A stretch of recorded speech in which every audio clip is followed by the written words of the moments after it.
All right, this is our presentation on impression management and formation. My name is Alyssa. My name is Alicia. And my name is Raylan. Impression management is a conscious or subconscious process in which people attempt to influence the perception of other people about a person, object, or event by regulating and controlling information in social interactions. And you can see we added pictures to each slide. There is 7 different impression management strategies.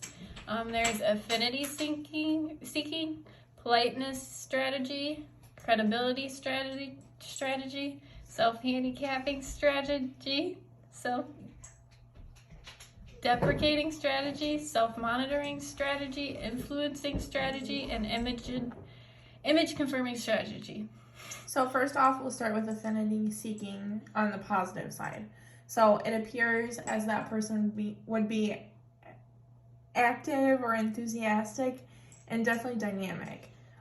So our example for this one is Reese kept up with her love of running this year and was often spotted making the rounds with Bo Jim Toth. The next one we're going to talk about is affinity seeking, but on the negative side. We actually use the show the 1,000-Pound Sisters because you appear negative, not optimistic. You're not comfortable with yourself, your own body, the way it looks, and you're not active. And then you can also see I did put a link, or we put a link down here at the bottom. It's just a video about the 1,000-Pound Sisters. They went to a doctor's appointment and they didn't reach their goal of losing the weight that they wanted to. All right, and then we have the politeness strategy, the positive side, and that is the desire to be viewed positively by others and to be favorable by others as well. And we used an example of Ellen DeGeneres' talk show because they invite several types of guests on there, and they talk about their lives from how they see it to seek the favorability of others that are watching.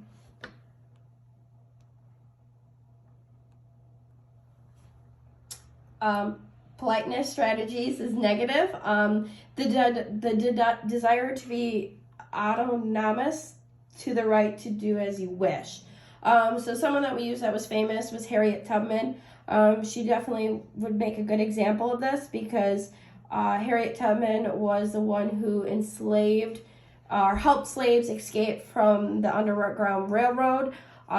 She did get in trouble for this many different times, but she kept up with her dream of helping slaves to the Underground Railroad, and she just didn't stop.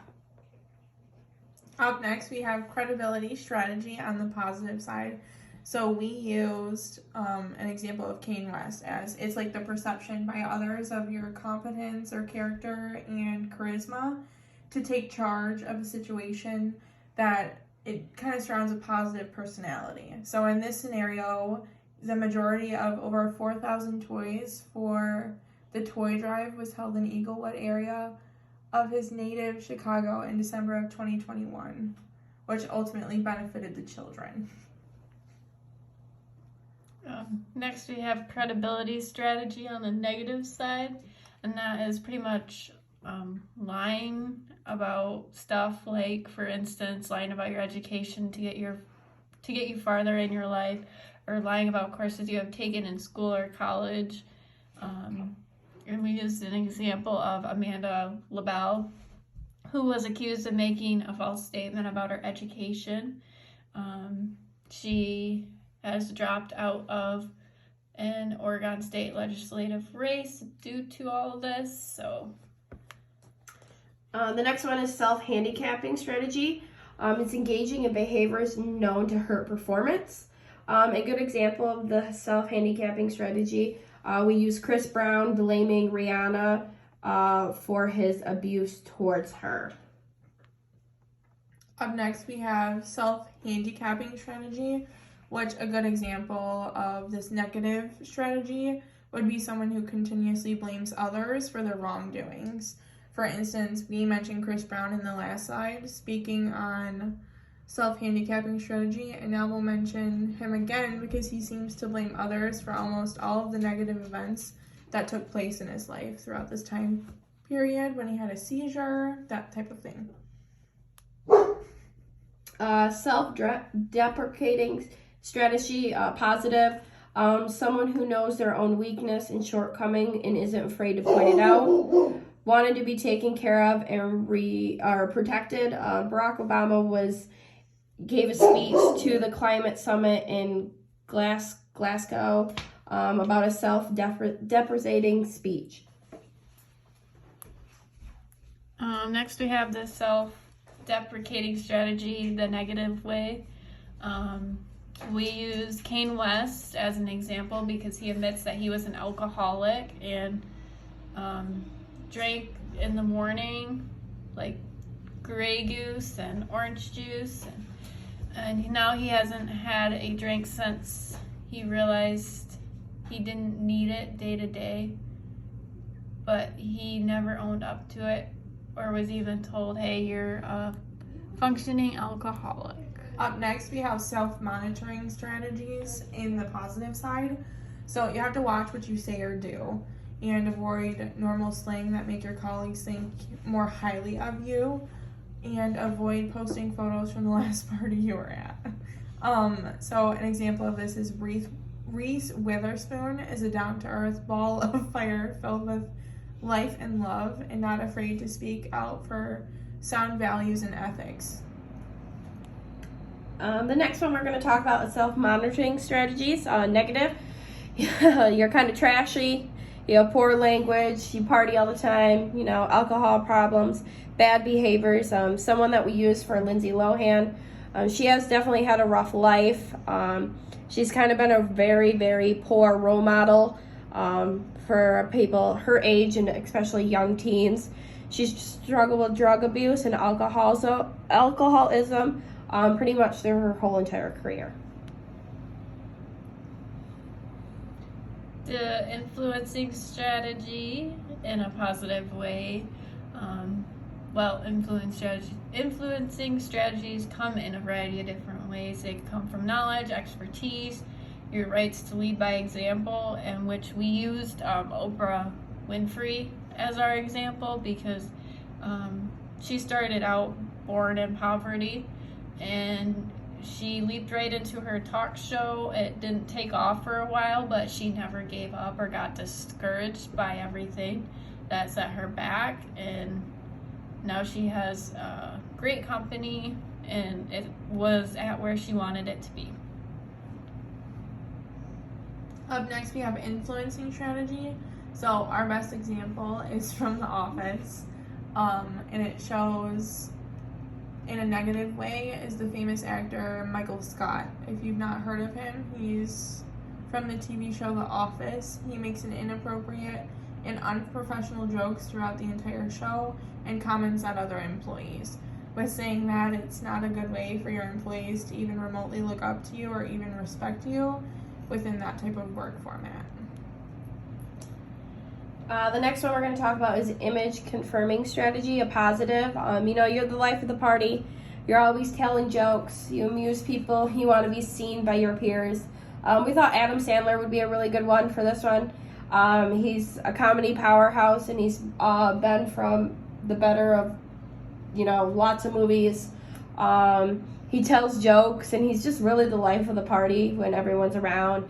He really doesn't care what anyone thinks about him.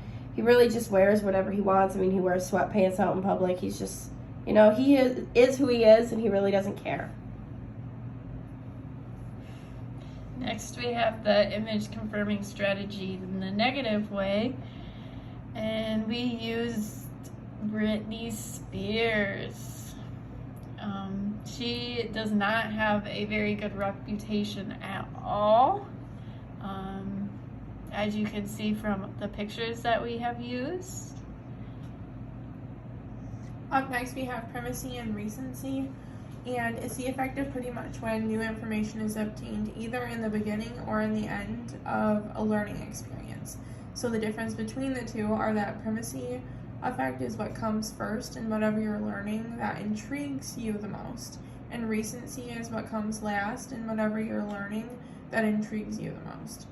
An example of recency effect is that if you were to read over a list of groceries, or you're more likely to recall the end of the list rather than beginning, which would be the primacy effect.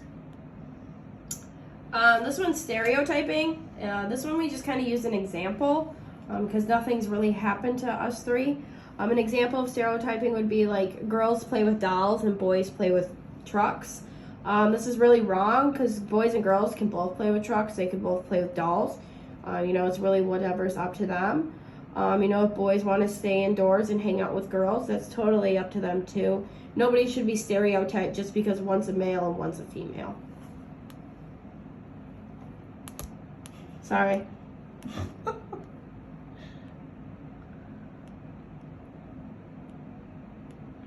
Alright, next we have attribution of control. When you're trying to reason with what another person had control over or what they did not.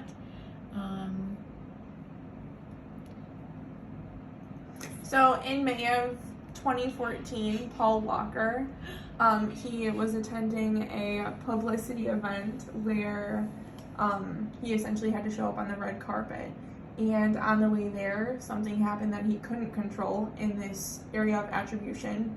So he died on the way there and missed out on this. So people had just thought he was late or didn't show up because he didn't respect them. But on all actuality, it was more as though he couldn't control the surrounding events around him. The accuracy of your impressions. The accuracy of your impressions are dependent on things such as the surroundings you're meeting them in, how you approach them, their body language, and others' observations, or even making the effort to clarify the behavior you observe. So you can see in the picture, everybody's kind of observing everybody. You can kind of tell by their body language. They must be at a work meeting or something like that. And then these are our sources that we used. We have 2 slides of them. And then that concludes our presentation. Thank you for watching. Bye.